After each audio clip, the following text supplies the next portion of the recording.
Dad's call came on November 15th while I was reviewing vendor invoices in my office. The walls were lined with framed photos. Culinary school graduation, James Beard Award ceremony, Michelin star celebration. But Dad had never seen any of them. "Daniel, about Thanksgiving," he said without preamble. "Your sister is bringing her boyfriend. He's a neurosurgeon at Johns Hopkins. Your brother just made partner at his law firm. It's going to be a celebration of their achievements." "Okay," I said, already knowing where this was going. "The thing is, it might be uncomfortable for you. Given your situation." "My situation?" "Still working in restaurants. At your age. It sends the wrong message to have you there when we're celebrating real success." He cleared his throat. "Thanksgiving is for successful family members. You understand." I looked at the Michelin guide on my desk. Elysium, my restaurant, had just been awarded 3 stars, making it one of only 14 3-star Michelin restaurants in the entire United States. The review called it a transcendent dining experience that redefines American cuisine.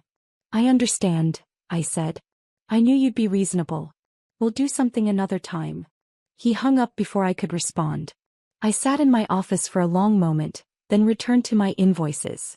We had a full house tonight. All 62 seats booked, wait list of over 300 people. I had work to do. I grew up in a family that valued exactly 2 things: prestigious careers and the money they generated. Dad was a cardiac surgeon. Mom was a corporate attorney. My sister Grace was following Dad into medicine. Harvard undergrad, Johns Hopkins Medical School, now a neurosurgery resident. My brother Marcus was the golden boy, Yale Law, now a partner at a major firm at 34. And then there was me. I was the mistake. The aberration. The son who didn't want to be a doctor or a lawyer. I wanted to cook. Cooking is a hobby, not a career. Dad told me when I was 16 and said I wanted to go to culinary school instead of pre-med. Professional chefs make good money. They make survival wages. You'll spend your life working nights and weekends in hot kitchens, coming home smelling like grease. Is that what you want? It's what I love. Love doesn't pay for retirement, Daniel. Love doesn't earn respect. But I was stubborn. I got into UC Berkeley, Dad's compromise, a real university, even if I was studying the wrong thing. I majored in business and took every food science and nutrition course I could fit in. I worked in restaurant kitchens every night and weekend. "At least get an MBA, Mom pleaded. "Keep your options open." "I don't want options. I want to cook." After Berkeley, I applied to the Culinary Institute of America. Top program. Prestigious in my world, meaningless in theirs. Dad refused to pay. "You want to throw away your education to become a cook? Do it on your own dime." I took out loans. $87,000 for culinary school. I graduated top of my class, which Dad didn't attend because he was at a medical conference. The next 15 years were brutal. I worked as a line cook for $32,000 a year in San Francisco. Spent 70 hours a week in kitchens, burning myself on hot pans, cutting my fingers while learning precision knife work, being screamed at by head chefs who pushed me to be better. Still playing restaurant? Dad would ask at family dinners I rarely attended. "When are you going to get a real job?" I became a sous chef at 28. Salary, $48,000. The restaurant was prestigious in culinary circles. 2 Michelin stars, written up in Bon Appetit and Food and Wine. "That's nice," Mom said when I told her. "Marcus just bought a house in Georgetown. 4 bedrooms. Such a smart investment." I became an executive chef at 31. Salary, $85,000. The restaurant was one of the best in San Francisco. We were competing for Michelin stars, featured in travel magazines, drawing food critics from across the country. "Executive chef," Dad said at Christmas dinner. "So you're manager now? Maybe there's hope you'll move into the business side. Restaurant management is at least respectable." "I'm the head chef. I create all the dishes, manage the kitchen." Grace just finished a 72-hour shift in the OR. She saved 3 lives this week. Dad turned to my sister. "Tell everyone about the pediatric case." I stopped trying to explain. At 33 I did something crazy. I'd been saving aggressively, living in a tiny apartment, driving a 15-year-old car, putting every spare dollar aside. I had $127,000 saved. I took out another $340,000 in loans secured against my future earnings. I opened my own restaurant, Elysium. 62 seats. Located in a converted firehouse in Soma. I was the owner, the executive chef, and often the guy who cleaned the bathrooms at 2 a.m. My family was horrified. You took out how much in loans? Mom asked. Daniel, that's financial suicide. What if it fails? It won't fail. 90% of restaurants fail in the first year. This one won't. Dad was more direct. You're 33 years old. Your siblings are building careers and wealth. You're hundreds of thousands of dollars in debt, working 80-hour weeks for no salary, betting everything on a restaurant in one of the most expensive cities in America. He shook his head. This is the worst decision you've ever made. We'll see, I said. What my family didn't understand was that I wasn't just opening a restaurant. I was creating something extraordinary. I spent 6 months developing a menu that told a story. California ingredients prepared with French techniques and Japanese precision. 24 carefully curated dishes. Every plate was art. Every flavor combination was intentional. I hired the best sous chef I could afford. A woman named Rachel who'd trained at Noma and shared my vision. I brought in a sommelier who'd worked at the French Laundry.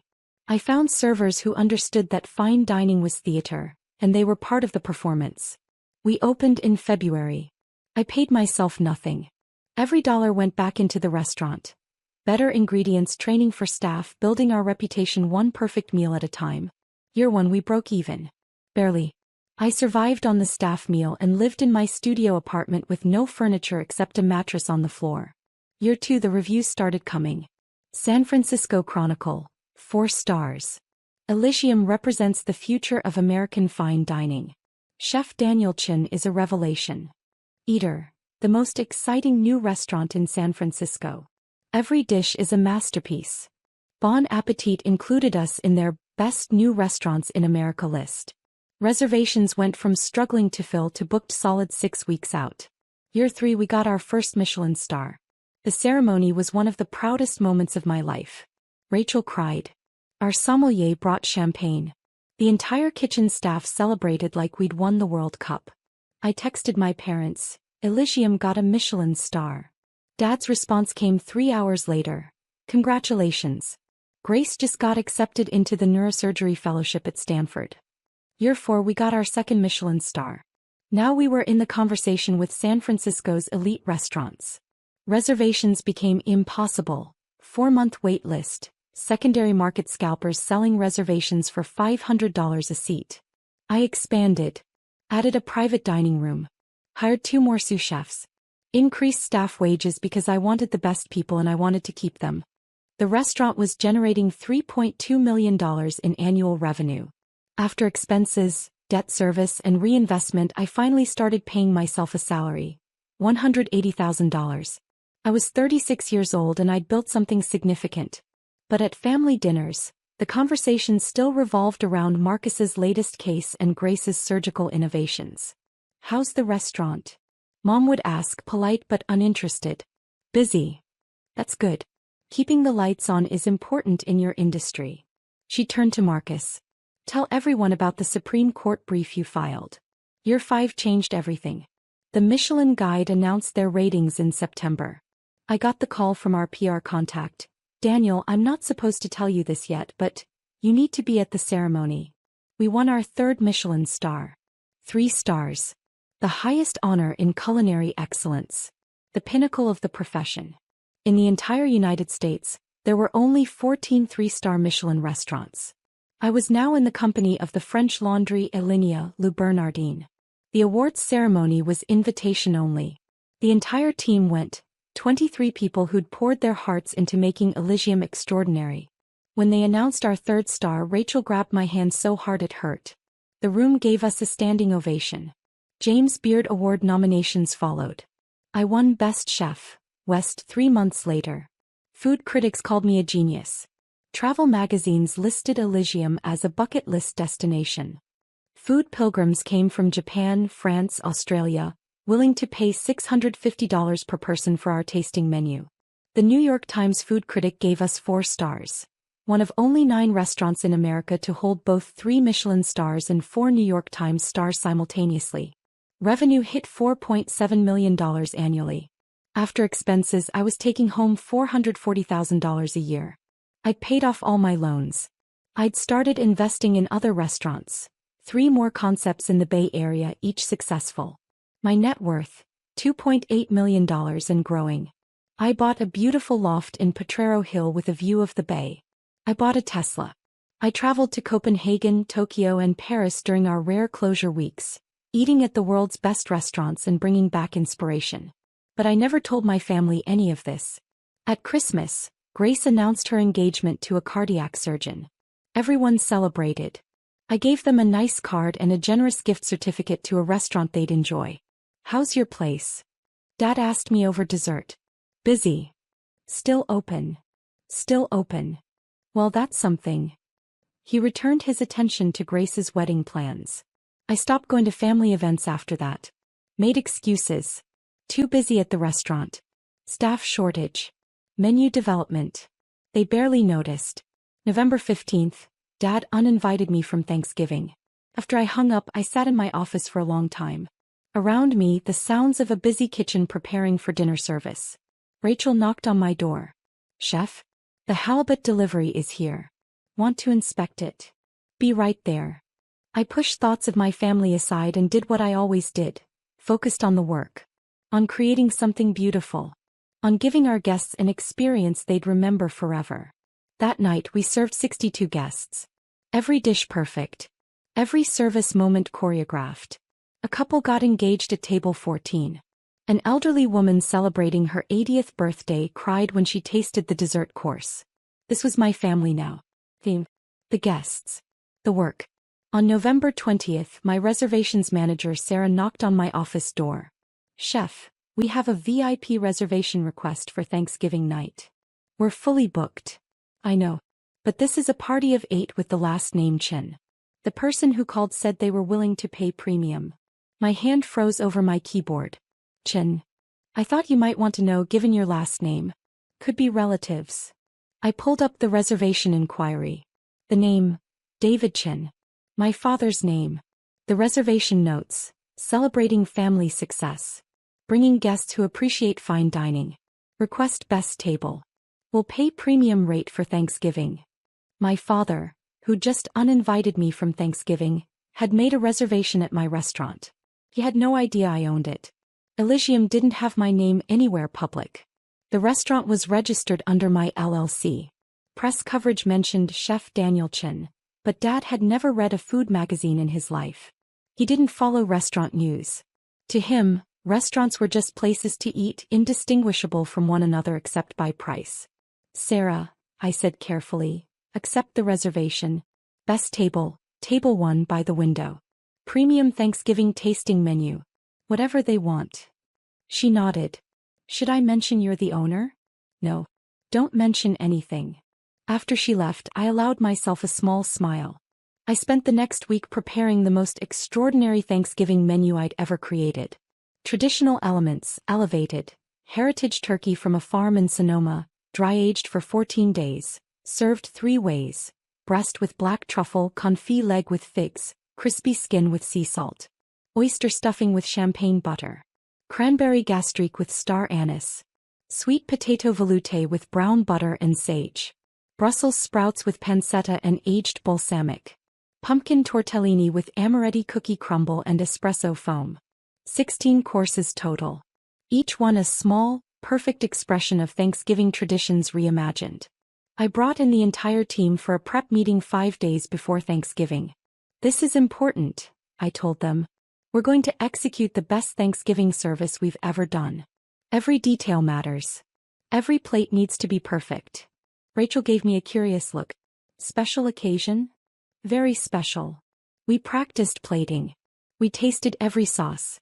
We refined timing down to the second. The servers rehearsed their presentations. The sommelier curated wine pairings for each course. By Thanksgiving morning we were ready. Thanksgiving evening, 6:45 p.m. The dining room was elegant and understated. Exposed brick walls, soft lighting, linen tablecloths, fresh flowers on every table. 48 guests for our first seating, including Dad's party of 8 at table 1. I watched from the kitchen window as they arrived. Dad in a suit looking self-important. Mom in an expensive dress. Grace and her fiancé David, both glowing with success. Marcus and his wife Jennifer. And 2 people I didn't recognize. Probably the impressive guests Dad had wanted to show off to. Sarah greeted them at the host stand. "Good evening, Mr. Chin. Your table is ready. Before we seat you, the owner asked if they could greet you personally." Dad looked pleased. "Of course. We appreciate fine dining establishments that understand service." "Wonderful. One moment." Sarah disappeared toward the kitchen. I took off my chef's coat and put on the dark suit jacket I'd hung in my office. Straightened my tie. Took a breath. Then I walked out into the dining room. Dad saw me first. His expression went from anticipation to confusion to shock in about 2 seconds. "Daniel." "Hello, Dad. Welcome to Elysium." Complete silence from their group. 8 people staring at me like I'd materialized out of thin air. "What are you doing here?" Mom asked. "I work here." I smiled. "Actually, I own here. Elysium is my restaurant." Dad's face went through several colors. This is your restaurant?" "For the last 5 years, yes." I gestured to the dining room. "All 62 seats. Would you like to see the kitchen?" "This is Elysium," Grace said slowly. "This is one of the best restaurants in San Francisco. This is a 3 Michelin star restaurant," Marcus finished. His voice was stunned. "You own a 3 Michelin star restaurant."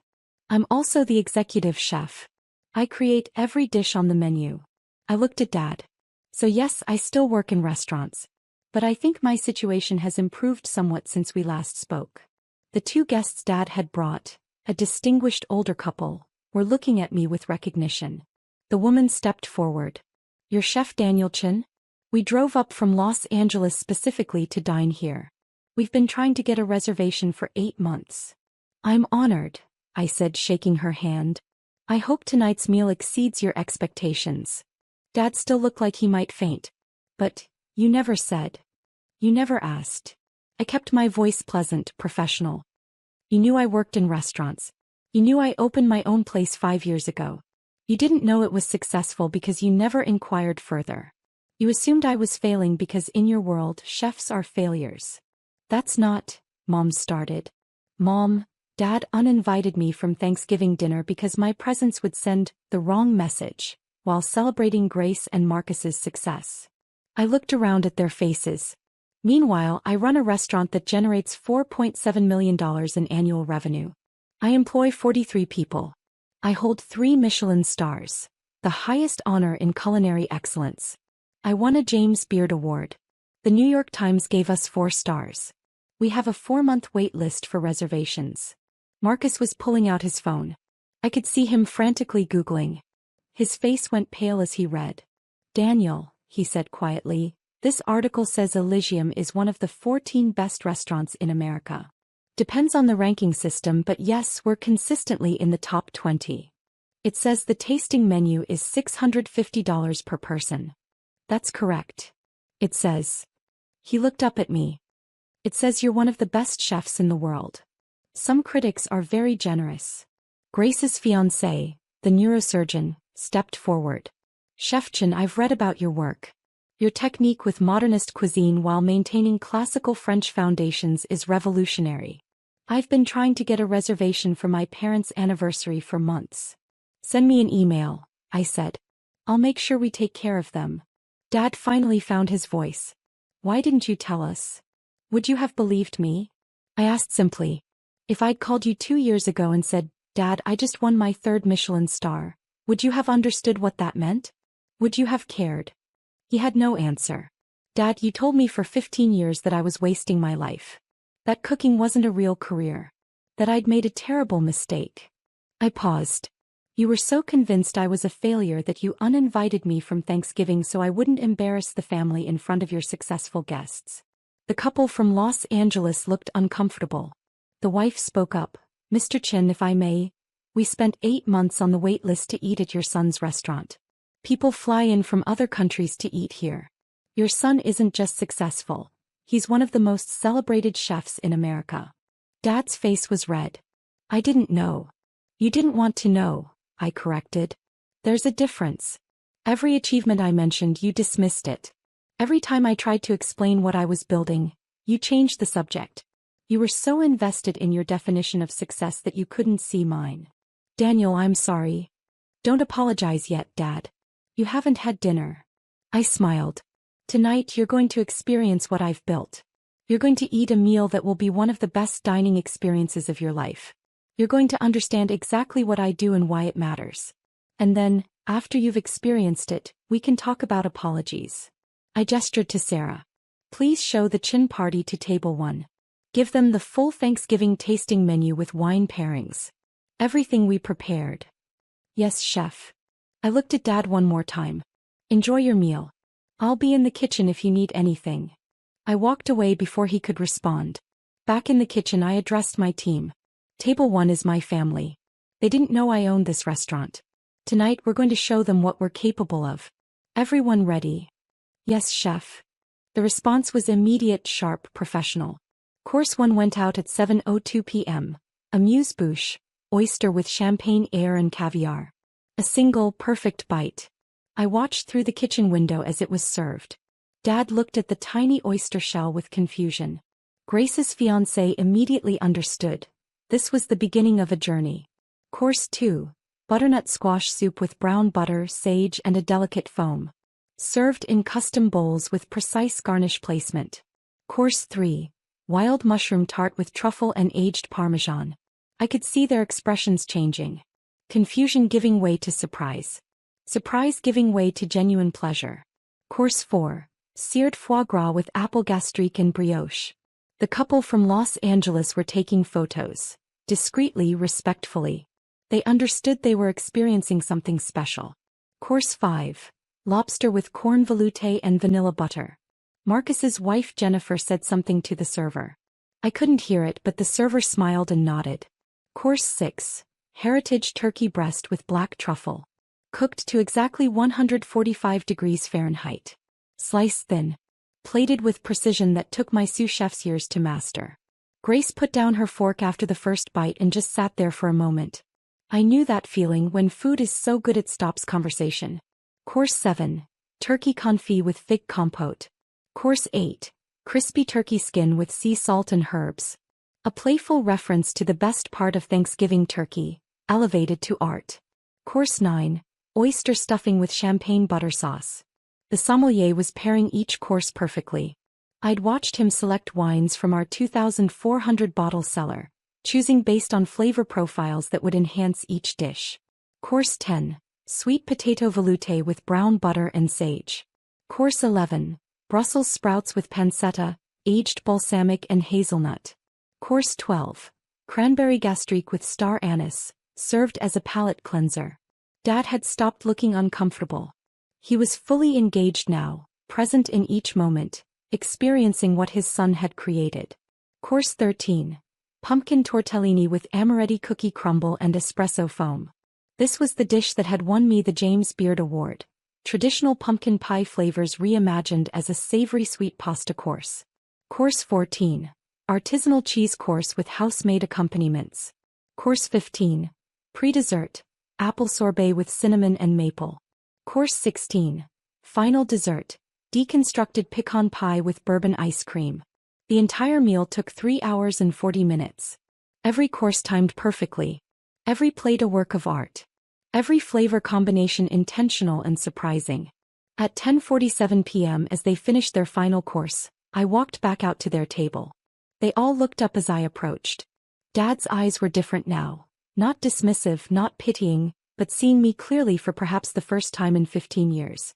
Chef Chin, the woman from Los Angeles said, standing to shake my hand, that was transcendent. Truly one of the finest meals of our lives. Thank you. That means everything. Her husband stood as well. We've eaten at 11 Madison Park per se linea. This was their equal. Possibly their superior. He looked at my father. Mr. Chin, you should be enormously proud of your son. Dad nodded slowly. I'm beginning to understand that. The couple excused themselves, heading to the lobby. My family remained seated, looking up at me with a mixture of emotions I couldn't quite read. Grace spoke first. Daniel, I had no idea. I mean, I knew you were a chef, but I didn't understand what that meant. This. She gestured around the restaurant. This is art. Thank you. Marcus pulled out his phone. I've been reading about you during dinner. James Beard Award winner. 3 Michelin stars. Forbes 30 under 30 in food and wine from 5 years ago. How did I miss that? You weren't paying attention, I said simply. Mom had tears in her eyes. Sweetheart, that meal was... I don't have words. Every dish was beautiful. Every flavor was surprising. I've never experienced anything like that. That's what I do, Mom. That's what I've been doing for 15 years. Creating experiences that move people. That make them feel something. That give them memories they'll carry forever. Dad finally stood up. He looked older somehow, diminished. Daniel, I need to apologize. I know. No, I need to do this properly. He took a breath. I spent 15 years telling you that your passion was worthless. That cooking wasn't a real career. That you were wasting your potential. I was wrong about all of it. Yes, you were. I judged your success by my standards. Degrees, titles, income brackets. I never stopped to understand what success meant in your world. I never asked what a Michelin star was or why it mattered. I never cared to learn. His voice cracked. I uninvited my own son from Thanksgiving because I was ashamed of him. And he's been building something extraordinary the entire time. Dad. I'm not finished. He looked around the restaurant. You created this. You took hundreds of thousands of dollars in debt and turned it into this temple of culinary excellence. You employ dozens of people. You've won awards I didn't know existed. You're literally one of the best in the world at what you do. And I told you it didn't matter. Grace stood up and walked to me, pulling me into a hug. I'm so sorry, Daniel. I should have asked. I should have cared. I've been so wrapped up in my own career that I never stopped to understand yours. Marcus joined us. Little brother, you've been crushing it for years and we were too blind to see it. Mom came next, holding me tight. I'm so proud of you. So incredibly proud. And so ashamed that it took eating here to make me realize what you'd accomplished. Dad was the last to approach. Can you forgive me? I looked at my father. This man who'd driven me to prove myself, who'd doubted me for 15 years, who'd finally understood what I'd built. Dad, I don't need to forgive you. I need you to see me. Really see me. Not as a disappointment or a failure or someone who chose wrong. But as someone who found their calling and pursued it with everything they had. I see you now. Good. That's enough. He pulled me into an awkward hug. He smelled like expensive cologne and the truffle from course 6. I'm sorry I missed so much of your journey. You're here now. That counts for something. We stood there in the dining room of my restaurant. My dream made real. While the last guests finished their meals and my kitchen team began breaking down stations.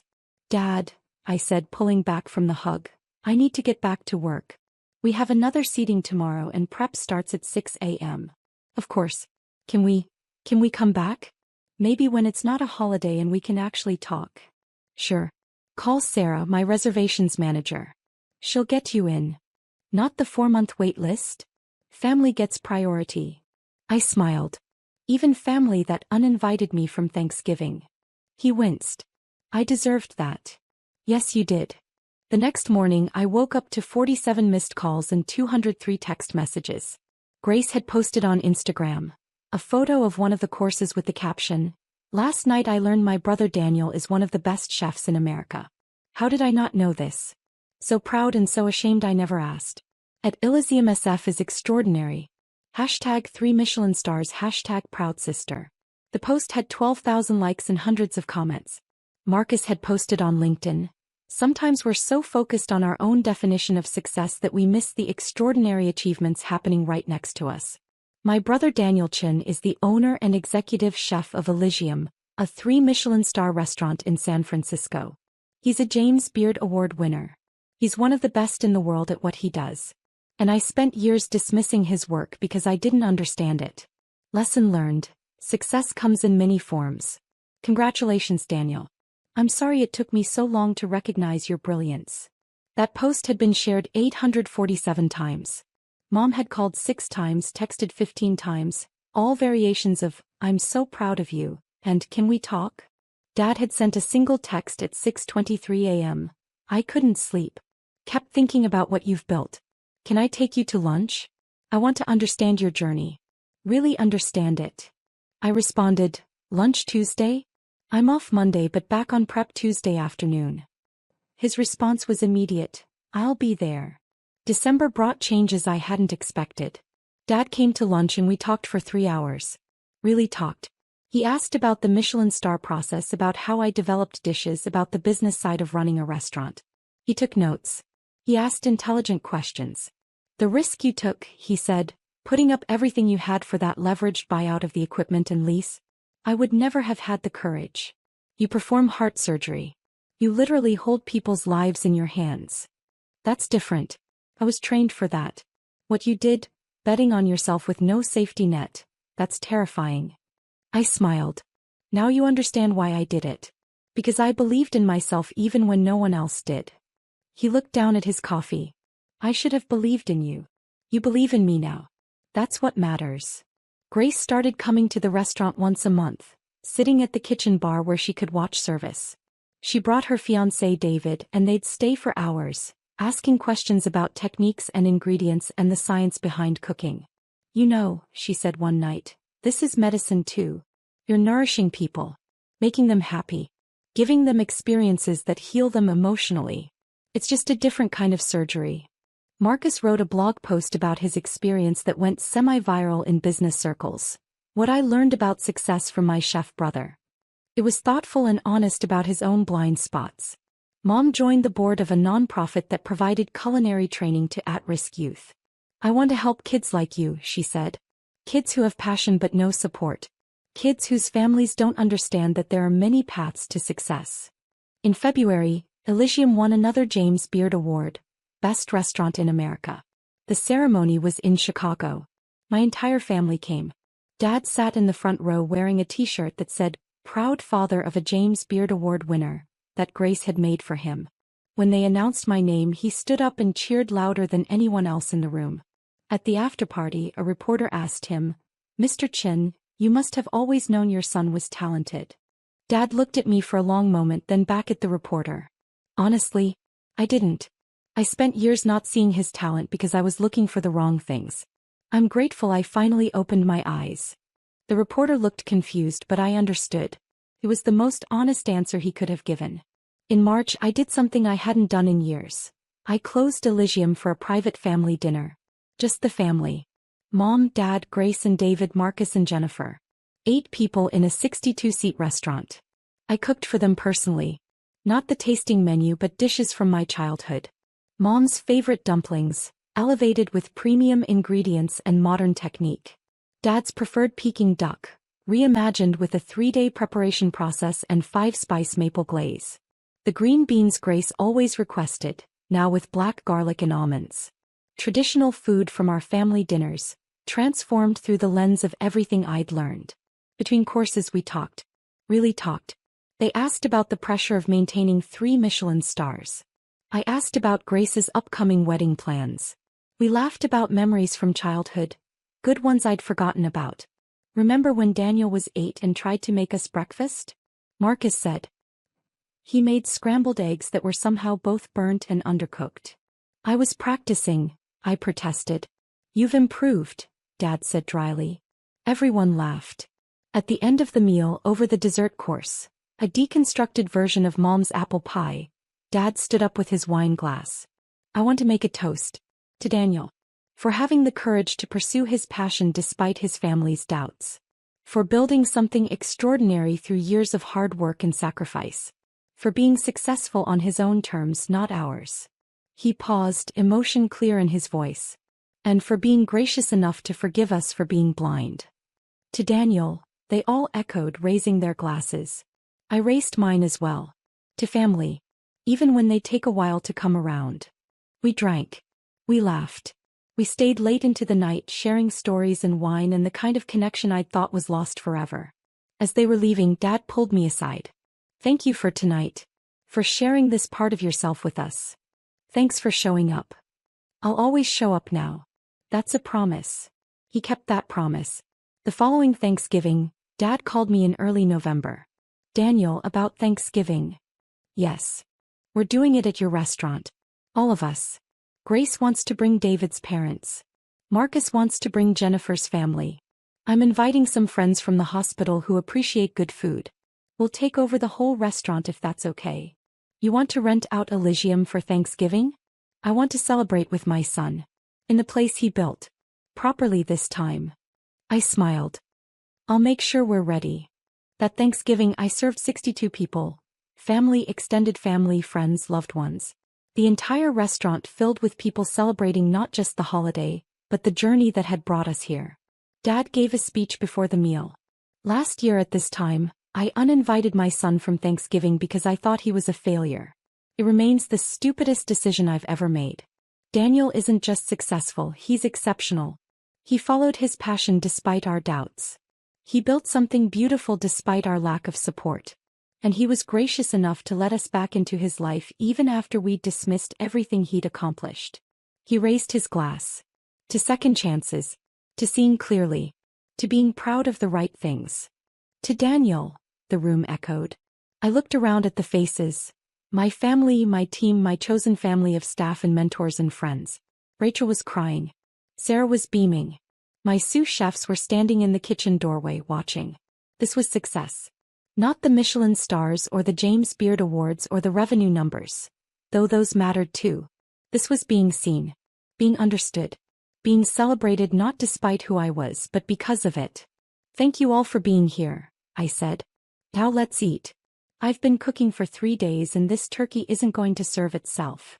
As the meal began, course after course of my best work shared with the people I loved, I thought about Dad's text from a year ago.